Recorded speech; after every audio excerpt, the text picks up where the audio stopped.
So we are driving through Connecticut. We just left Rhode Island. But we are going to do a summary of just kind of our thoughts of the last 9 days, or 8 days, I suppose. So for day one, we'll count Sunday, July 21st as day one. We left at, I don't know, about 7 p.m. Went and picked up the travel trailer, went to Elizabethtown to get that, and then from Elizabethtown, drove to Jeffersonville, Ohio, where we tried to sleep and just couldn't. And so just got up and started driving until I got to a point where I was like, okay, I really got to stop. I don't remember where we were when that happened. And then fell asleep for about an hour and then woke up and finished the trip out to Niagara Falls. So Niagara Falls was the first site of the 40 sites for 40 years. And Aubrey, what did you think about Niagara? It's so overwhelmingly big and monstrous, and the fact that the water just doesn't stop. It's huge, and it was amazing to be like basically in the falls. Yeah. You know, I know I took a trip with my Girl Scouts when I was younger, but I don't remember actually the falls. I remember the gift shop and getting to sweatshirt. Shows what was most important to me then. But it was really wonderful to see, be up close, experience it. It's just a beautiful testimony of just how big and massive God's things are that He makes. And got really wet, but it was really fun. We decided to bike there, which we weren't planning on it. We had to park kind of far away on Goat Island, which was really beautiful. Yeah. But because we had the travel trailer, we couldn't park in lots 1 or 2. But it ended up working out perfectly to bike it, and because we had our bikes, we got to see basically every angle and aspect of Niagara Falls really quickly. We got to go down and touch the water at a couple places. Yeah. There was little trails that led right down to the water. It was cold. Yeah. It was. And it's cool because when she says we got to see everything quickly, it's not that we rushed. Not that we rushed through seeing anything. It's that from one point to another, we were getting there so quickly without having to walk that we were able to actually take in. I think we took in more than we would have had we been walking. So I'd highly recommend. And it was easy to kind of take little side tours because we knew it wasn't going to take very long. Well, if there's nothing down there, it doesn't take us long to get back. Yeah. So instead of walking it where you're like, oh, I'm already tired, let's just get back to the car.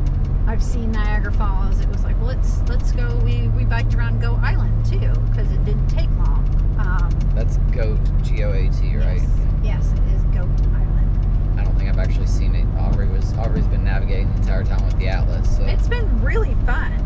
It's very intimidating when you look at it, but once you kind of figure out where you're at and the route you're going, it's really cool to kind of document where you've been. Yeah. So Niagara Falls, she said, just like the water is nonstop. I think they said it's 60,000 gallons a second that it's coming over, and it's indescribable. It was probably.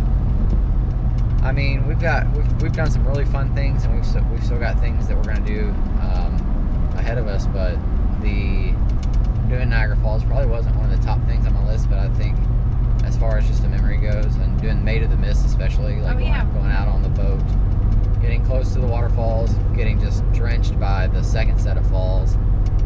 It was really fun, great memory, and just a marvel. And like she said, it's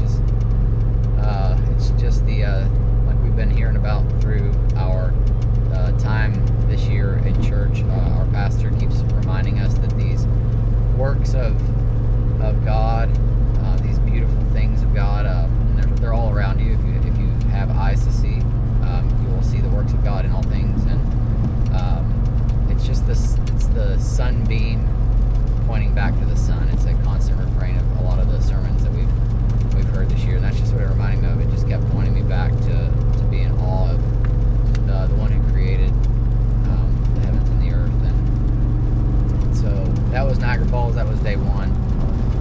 Day 2, let's see. Well, at the end of, well, that was this, I guess. That was kind of the end of Day 1, the beginning of Day 2, if we're starting our days in the middle of the day. Day 2, after we went to Niagara Falls, we drove to Casavonia, New York, where I had a hip camp. So if you've never done a trip like this where you're camping and stuff, hipcamp.com is a really cool place to book sites. Casavonia, New York was about 3 hours east of Niagara Falls, just outside of Syracuse. But before we got there, I don't know if I took the wrong roads or not, but somehow we ended up in a little town called Manlius, and I think it stole both mine and Aubrey's heart.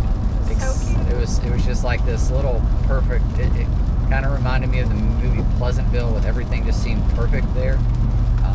Unfortunately, I don't think there would be any job that I could do that is out of there. So don't worry, there's no risk of us moving there.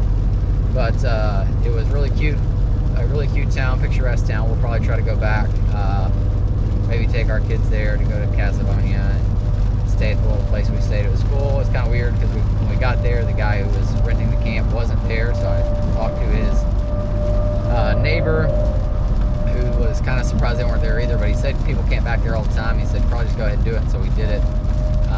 And it was a nice little place. I think it rained a little bit that night, but when we woke up in the morning, we actually saw it all in the dark, or didn't see any of it because it was dark. And so when we woke up in the morning, we saw just a really beautiful little campground. No power, no water hookups or anything like that, but it was a nice little place. So, Aubrey, thoughts on those areas, those two places? The same thoughts. I love the drive out there. Everything is beautiful. Yeah, I liked all the little, looked like a lot of mom and pop stores in Manlius, like nothing big named or anything like that. It was just really cute, like lights stringing the streets around little ponds and little benches everywhere, and just really, really super cute, really beautiful. When we woke up in the morning, just vast pieces of land, or even more, we were in like basically a horse park too. Yeah. It was like right next door. Yeah.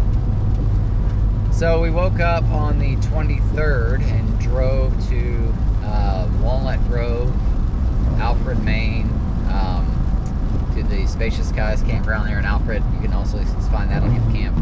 Highly recommend that place, but before that, I also, if you're going to go to Maine, and you should, do the drive up through New York. Try to make it. Do the if you're coming New York, Vermont. Yeah, if you're coming out of Lexington, drive up through the Buffalo area, and then across New York, New Hampshire, New York, Vermont, New Hampshire, and then into Maine. It's just a beautiful drive.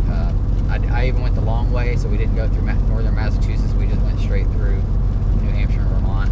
Lots of tolls. Have lots of cash. Yeah, lots of tolls. Actually, no, they're not. No, those are the they're ones actually that take automatic a picture. So tolls. we'll find So we out don't even know how much it costs. Later, they just take a picture of your license plate and add it to your tab. It's actually kind of frustrating and kind of ridiculous, because you'd have these electronic tolls. There's so many of them, it's hard to even keep up with. They're like $1.75 each, and then if you exit, all the exits have tolls. And then you get back on. So we had to pay a toll to get off to get gas, and then pay the toll to get back on. That was annoying. And if you know anything about the two of us, those little type of expenses are the bane of our existence. So we spent much of New York, other than just marveling at the scenery, frustrated by the tolls. So got to Alfred that evening. Sites number 2 and 3 were biking around Biddeford Pool, Maine, and a sunset in Maine. So I'll let Aubrey kind of say what she thought about those two places.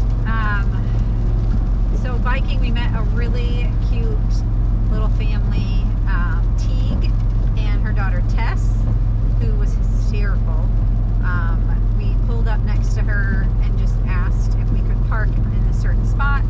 There weren't any signs, but we're from out of town, so we always are afraid of parking, and so we just kind of asked her if we could, and she said absolutely, and she got out. She was actually a real estate agent and was wondering if we were looking to move there. And we jokingly said, before we knew she was a real estate salesman, yeah, I was like, we are now, because it was so beautiful, just so perfect.